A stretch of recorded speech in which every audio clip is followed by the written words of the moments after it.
Hey guys, it's Anthony.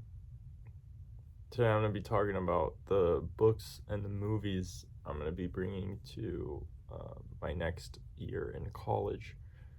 Uh, I will be, I think, a junior. I don't really know. But I'll be there for another year, I can tell you that, or at least another semester.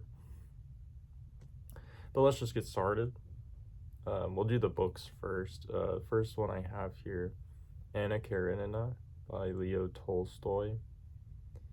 Um, Basically, to select the books, I just kind of looked at my shelves back there, and I thought, what's really calling to me, or like what do I really need to read, or like what should I bring with me so that I'm kind of forced to read the book. And this was kind of one of those that's like in between the like I need to read it and like forced to read it, because I'm always just like waiting for the right time to get into this. And I think maybe around winter time, Russian novels in winter time is always the best time to read one of these. But yeah, Leo Tolstoy is one of those guys where I have like a few of his books and I still haven't read him. I've read a lot of his contemporaries, but this I have yet to get into. So, but I'm excited to read this whenever the time comes. And then I have The Magic Mountain by Thomas Mann. I really like the way that Thomas Mann writes sentences, and also the way that he describes his characters and the settings that they're tied to. That's really what I most enjoy about the things I've read by him, which has only been his shorter fiction and short stories. So it's going to be interesting to get into one of these larger works of fiction. But I've heard a lot of mostly good things about this, but I've also heard that this could be a very frustrating book in certain sections. But I know that I like Thomas Mann. I don't know about this larger stuff, but I'm excited to see where that goes. And then Flann O'Brien's The Third Policeman. The other day I was at the bookstore actually, and I saw the uh, the complete works of Flann O'Brien, the one volume set by Everyman. I think it's Everyman. And I was very tempted to get it, but I already have this, and I think I'll just stick with this for right now. I have read At Swim Two Birds, and I really liked that book. I really liked the settings and the rhetorical device in framing. I thought that was very obvious but clever. Um, and of course, I've read a little bit about Flann O'Brien as a person. I think he's very interesting, and really what sold me on getting this book was the De Selby quote at the beginning, which says, "Human existence being a hallucination containing in itself the secondary hallucinations of day and night, the latter an insanitary condition of the atmosphere due to accretions of black air. It ill becomes any man of sense to be concerned at the illusory approach of the supreme hallucination known as death." And then after that, there's a little Shakespeare quote, but that one really sold me on this book, and my love of Flann O'Brien already extends into this, so I hope that it will love me back.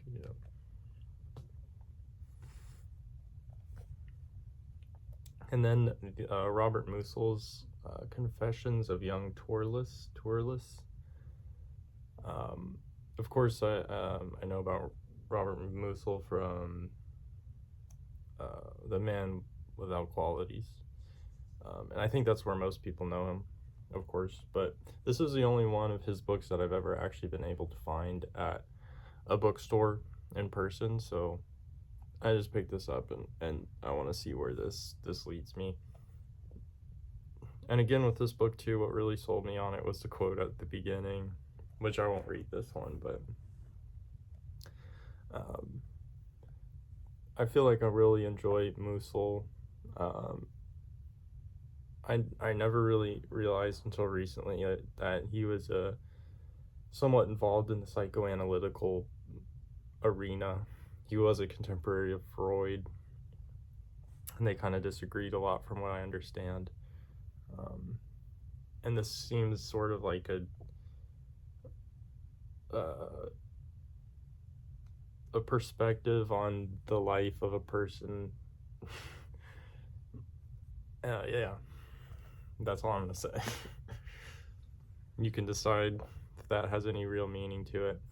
But then the next one, Hannah Arendt's Eichmann in Jerusalem, a report on the banality of evil, and this is about the reporting during the 60s, I think, of when the Hebrew courts were trying Adolf Eichmann. I think his name is Adolf, but Eichmann. I think they found him in Argentina or something, and they're trying him for war crimes, and this is, I think this is Hannah Arendt's criticism of the way in which the trial was carried out. And again, with Hannah Arendt, I've always wanted to read her works. Not necessarily this one, but this is the only one I've been able to find in a bookstore and in person, so I just picked this one up, and I think I'll like it. I've seen a few videos about this book that I enjoy, so I think I'll enjoy this one too. And then some Mishima. Always got to have some Mishima. The Sailor Who Fell from Grace with the Sea. I really enjoy Mishima's stuff that I've read, except for his short fiction. I don't really like his short stories that much. But I really enjoyed Sound of Waves. That one felt very Japanese, if I can put it in the most nondescript way. Felt like a very Japanese book.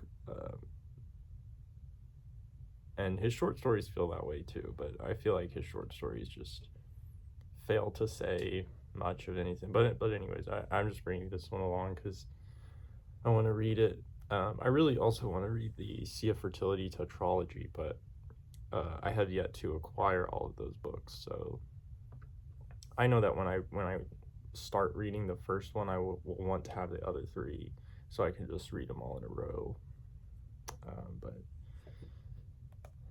But yeah, and I know this has been adapted into like American versions, and there's a bunch of things have been done with this book, which I find interesting. I didn't know it was that acclaimed. And then we have Thomas Merton, The Way of Shuang-Shi.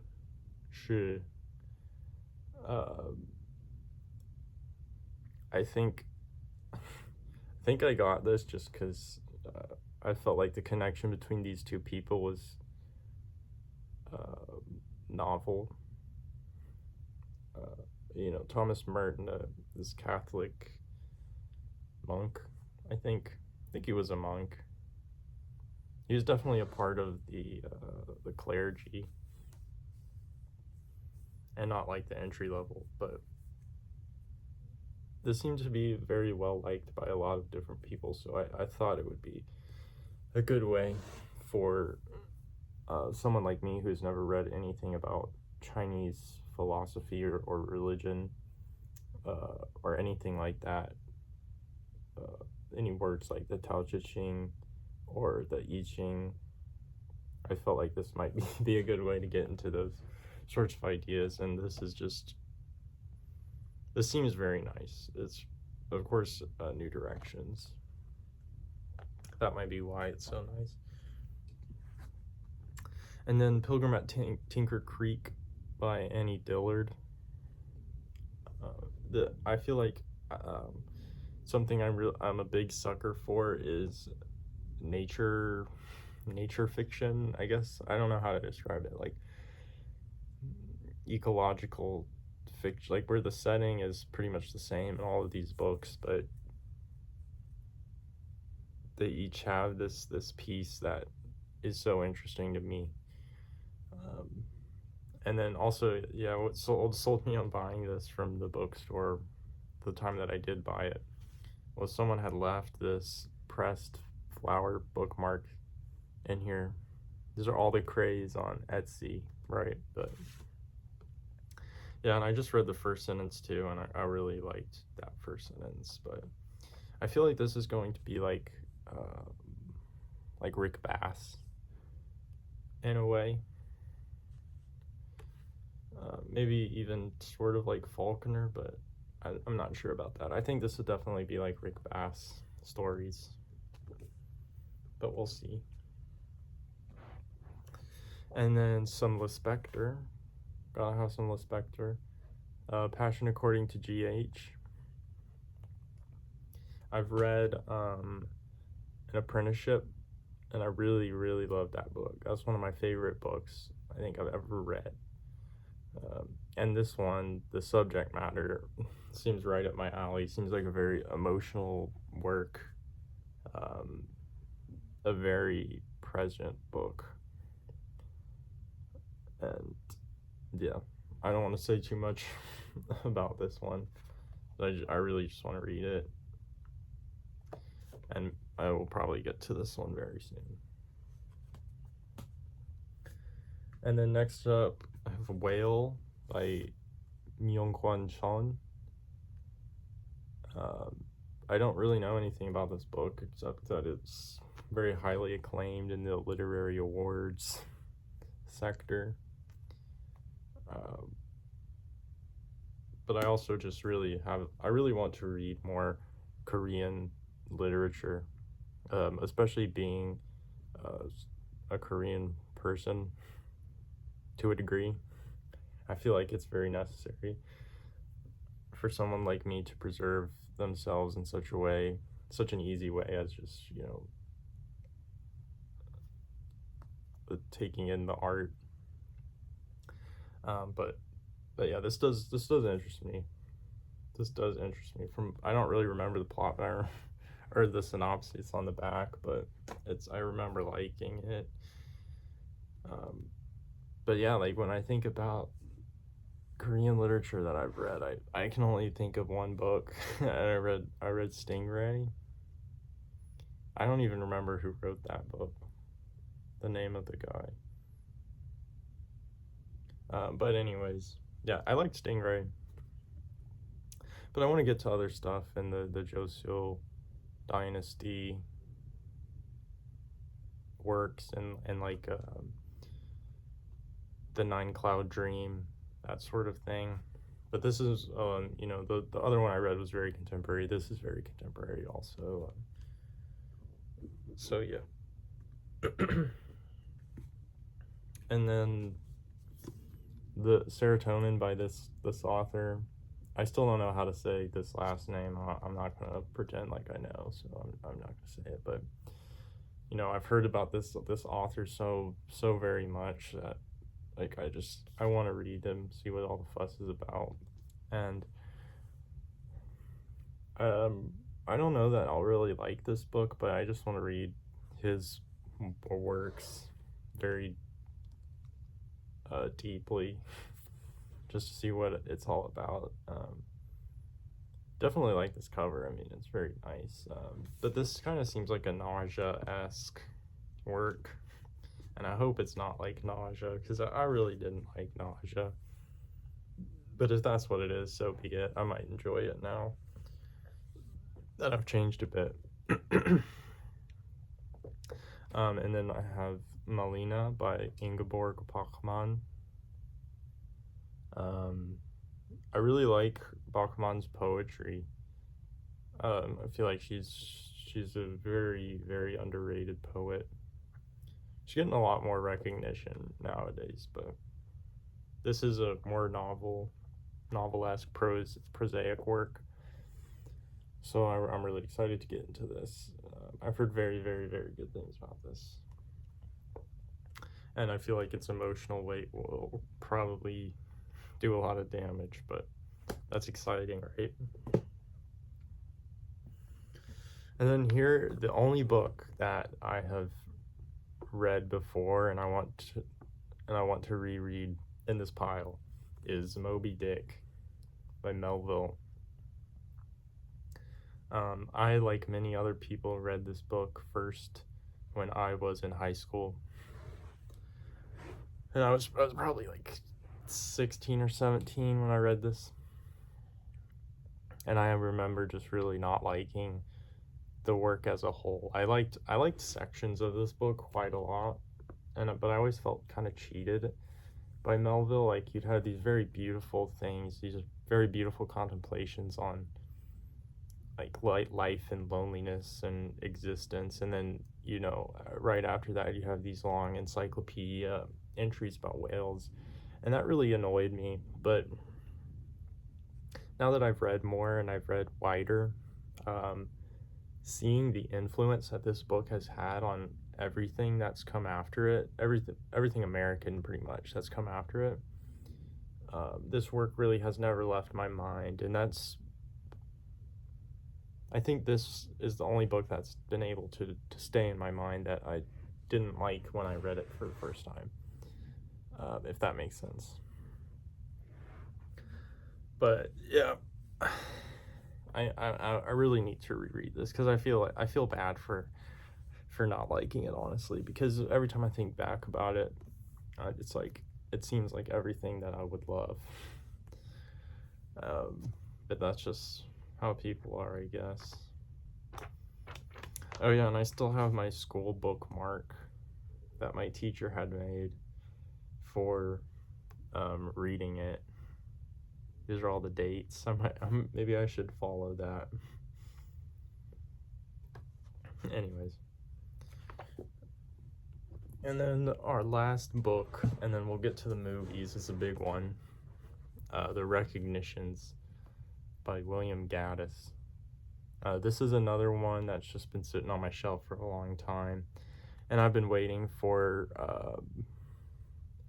the impetus to read it and the time, and it's never come. So I've just gotta bring it with me everywhere and hope that I'll want to read it, and I'll want to read it with a fire, right?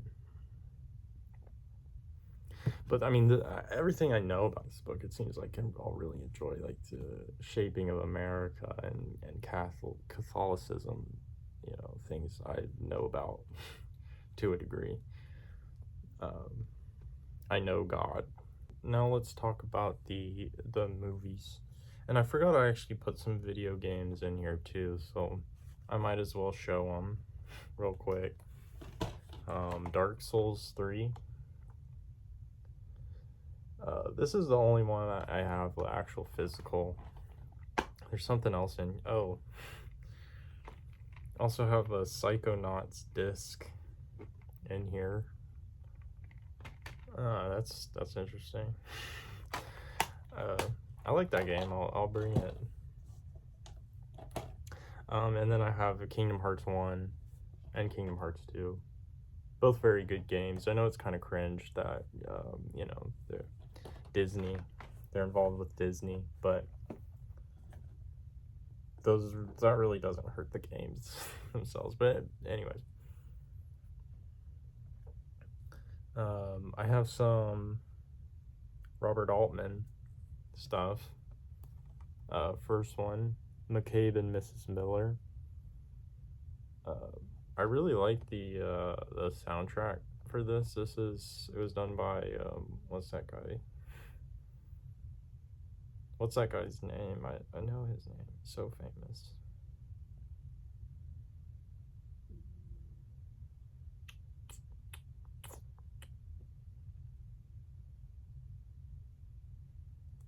Leonard Cohen.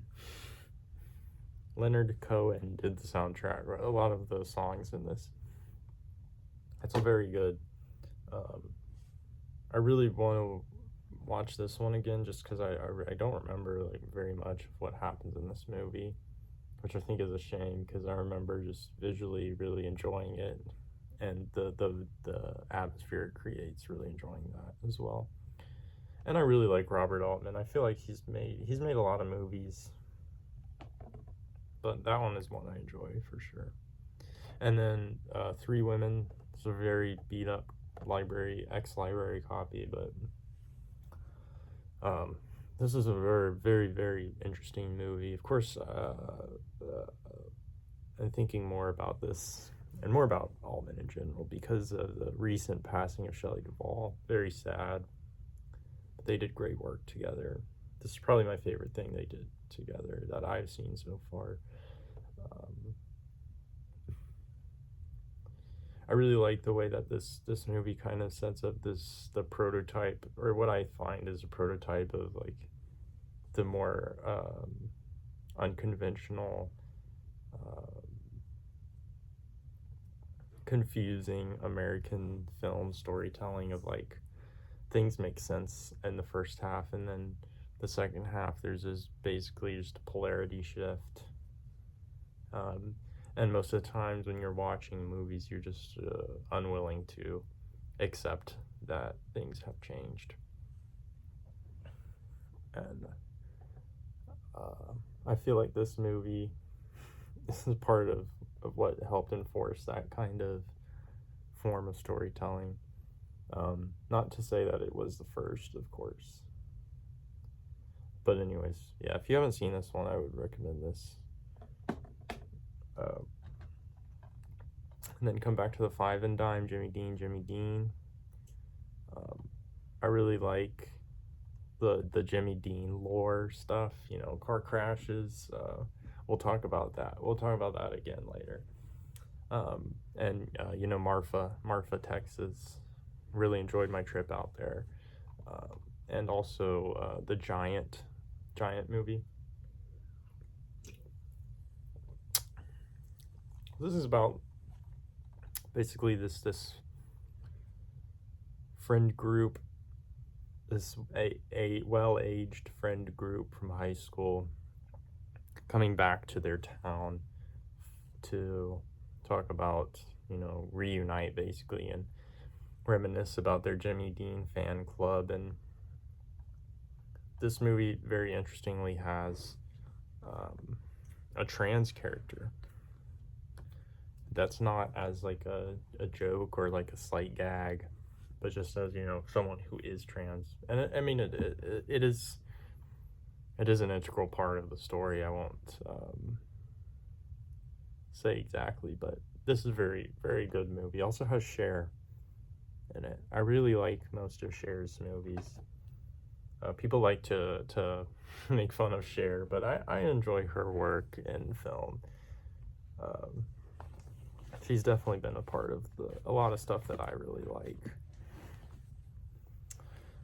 Then we have some John Carpenter, The Thing. Of course, this is a remake, but this movie is just very good Halloween film. I think, I would agree with most people. I think this movie really kind of sucks at the last 30 minutes, but the beginning, everything before that is just so amazing that it doesn't really matter to me. And of course, the practical effects in this are amazing. That's what most people know this movie for. But yeah. And then the best documentary. I think this is the only documentary in my stack of movies here. They Live. I'm glad that I bought this from like a guy. I'm glad he left the buy sticker from the plastic wrap on the cover. But yeah, great, best documentary. And then Diabolique. I don't know anything about this movie, but my girlfriend got it for me, and it seems like it's something I'll be interested in, like some psychological Italian maybe film. I don't even know. Is it Italian or French? French. Yeah. French, of course. And then, yeah, here we go. Crash by Cronenberg. So, yeah, cars, sexuality, J.G. Ballard, James Dean. Good movie. Good movie right here.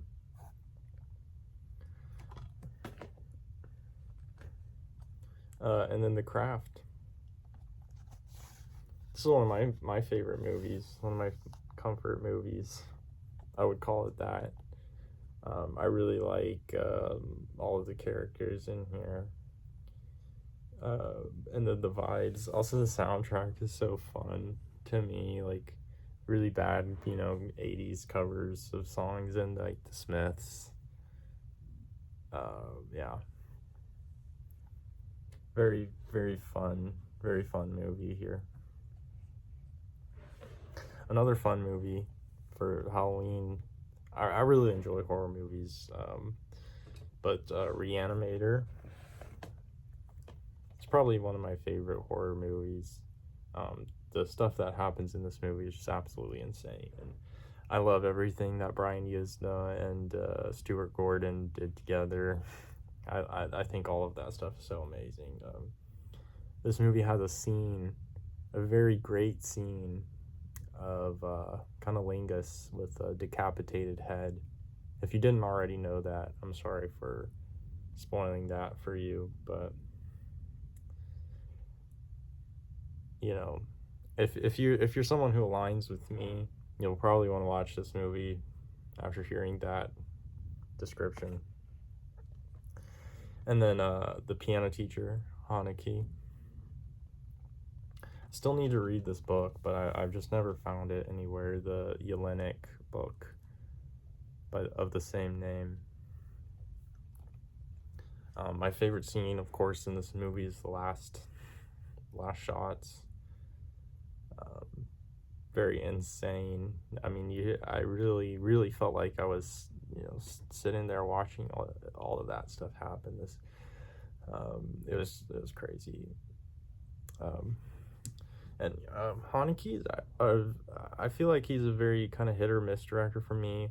Like, I really didn't enjoy Cachet at all. I thought it was just so boring, and it was just annoying when I was watching. But I probably just need to rewatch it. And then same with Funny Games. Like, I thought Funny Games was just so boring. I couldn't stand that movie, but I really enjoyed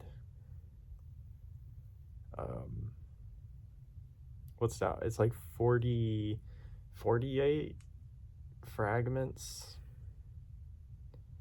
or it's a number blank of fragments.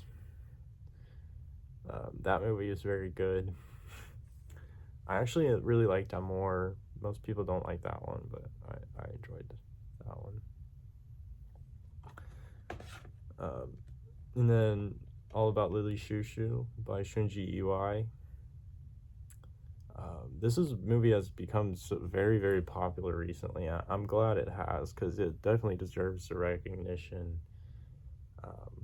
Shunji Iwai is one of my favorite directors. It's very hard to find his stuff, though, especially in a physical media. I'm very glad I got this when I did. And, all of these Asian movies always have the classic Quentin Tarantino endorsement, which I think is hilarious. Quentin Tarantino endorsing all these movies that are better than anything he's ever made, right? These directors. But people really like this movie, and I understand why. The 2000s internet aesthetic, and this kind of like technological mysteries, and also the soundtrack is amazing. Shunji Iwai worked with a singer, I can't remember her name, and they kind of made this album of songs for this movie. And also, it's very inspired by Debussy. That's kind of where they get the idea of the ether. And of course, Lily Shushu if you know the connection there between WC. But yeah, this was very inspiring for me too when I first saw it, because I was learning some WC repertoire at that time. So, and then Perfect Blue, Satoshi Kon. I really, really like the colors of this movie, as you can see. And also the cinematography of this is so amazing. And the settings and the ideas about celebrity, I think, are really interesting to me.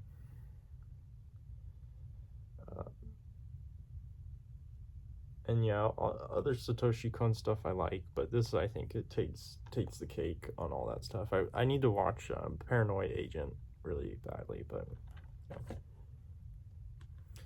And then Afterlife by Koreeda Hirokazu. I haven't seen this in a while.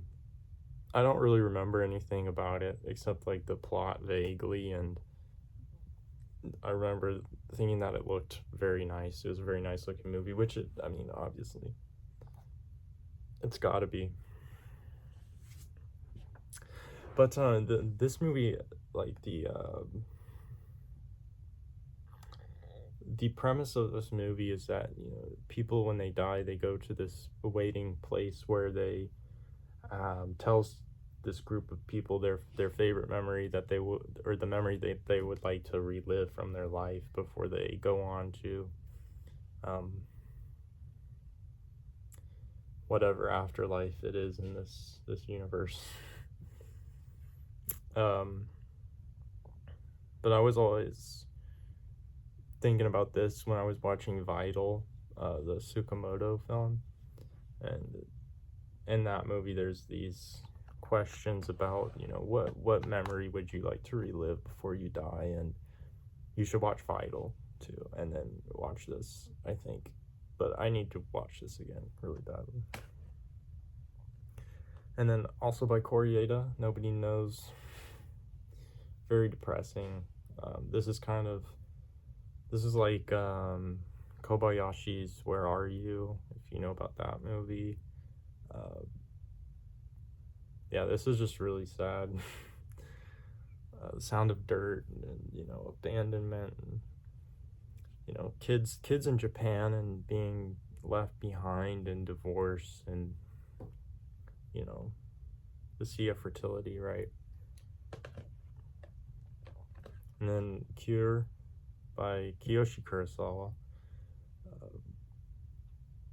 This is the only Kurosawa movie that or actually no, it's not. I have Pulse. This is, so that, yeah, I have Pulse in this movie, but this is the only one by Kurosawa that I didn't really love. So I'm just gonna bring it with me and watch it again and hope I really like it. I remember liking visually everything that was in it, and of course Koji Yakusho is in this. He's in a lot of Kurosawa's movies. My favorite Kurosawa movie is probably Charisma, or like, I think Charisma. Charisma is probably my favorite one by him, but anyways, this one's also really good. And then Stanley Kwan's Rouge. This is about like concubines and ghosts, and this kind of mystery of reuniting this ghost with her estranged lover. And this is a very, very good movie. I think Leslie Chung is in that, right?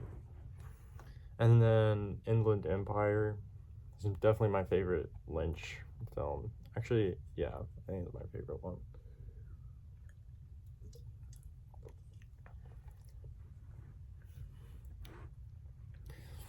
If this movie is giving you any issues at all, or you're struggling with this movie, which I don't think most people will. I think most people like this. But if you are, and even if you aren't, I would really recommend watching the interview, if you have this criterion, um, yeah, if you have this criterion, this is the only way, but I really recommend watching the interview with Kyle MacLachlan and Laura Dern talking about this movie and the making of this movie. It really helped me understand some of the relatively stranger parts of this movie. But this is very good. And if you really think about the catch at the bottom here, I think that will help too. And then I have a few more left. We'll be done soon. SLC Punk. This is just a classic, good movie. Matthew Lillard is amazing in this.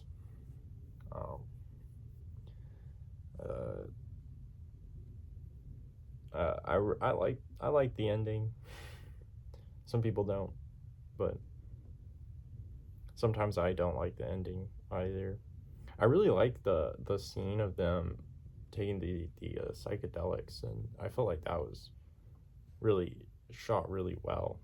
And some people find the special effects in this kind of silly at that part, but I wouldn't worry too much about that. I don't really care. And then Takashi Miike's Happiness of the Katakuris. This is a very funny movie. I love it when they turn into they all turn into claymation and the dog's like yosh.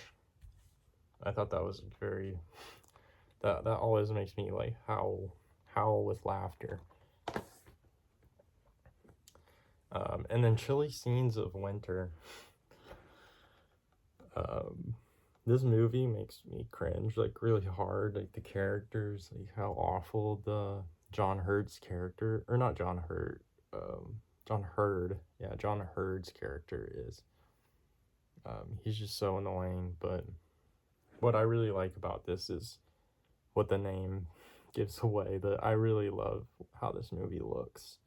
And the chilly scenes of winter and these like New England houses are just so beautiful. So beautiful.